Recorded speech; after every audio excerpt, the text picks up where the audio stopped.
அனைவருக்கும் வணக்கம். என் பெயர் கா மலர்கொடி. நான் 5ஆம் வகுப்பு படிக்கின்றேன். ஊராட்சி ஒன்றிய நடுநிலைப் பள்ளி நாதன்கோவில்.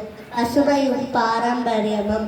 மருத நிலமே மருத நிலமே, வயலழகு வரப்பழகு, வளர்ந்த பசுமை நாத்தழகு, ஊரழகு உளவழகு, பச்சை நிறமழகு, வாய் விரித்து படுத்துறங்கும் பசுமை அழகு, காடழகு கழனி அழகு, கண்கொள்ளா காட்சி அழகு. பசுமை என்பது மரங்கள், செடிகள், வயல்கள், நதிகள், வானில் பறக்கும் கிளிகள் அனைத்தையும் உள்ளடக்கியது. பசுமை இல்லாமல் மனித வாழ்வு இல்லை. நம் வாழ்வின் அடிப்படையான உணவு, தண்ணீர், காற்று அனைத்தும் பசுமையிலிருந்து கிடைக்கின்றன. பாரம்பரியம் என்பது நம் முன்னோர்கள் பின்பற்றிய பழக்க வழக்கங்கள், கலாச்சாரம், ஒழுக்கம், வாழ்க்கை முறைகள் ஆகியவற்றை குறிக்கும். பசுமையும் பாரம்பரியமும் ஒன்றோடு ஒன்று இணைந்தவை.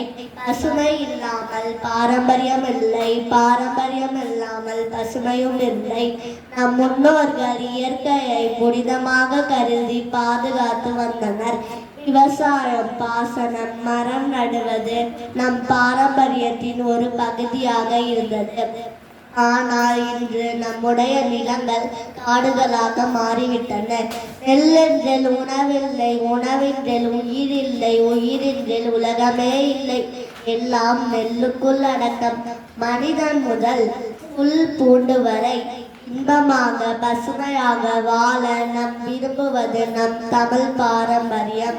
இசையை 8ஆக பிரித்து, இசையை 7ஆக பிரித்து, சுவையை 6ஆக பிரித்து, நிலத்தை 5ஆக பிரித்து, காற்றை 4ஆக பிரித்து, மொழியை 3ஆக பிரித்து, வாழ்க்கையை அகம் புறம் என 2ஆக பிரித்து, இறைவன் ஒருவனே என்றது நம் தமிழ் பாரம்பரியம்.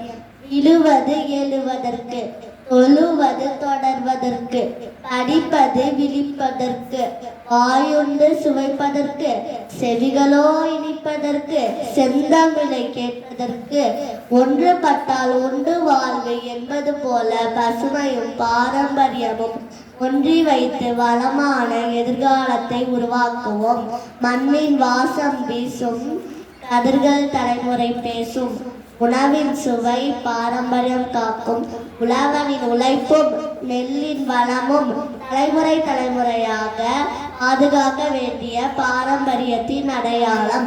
பசுமையை சுவாசிப்போம், பாரம்பரியத்தை நேசிப்போம், பசுமையான பாரதத்தை உருவாக்குவோம் என்று கூறி என் உரையை முடிக்கிறேன். நன்றி, வணக்கம்.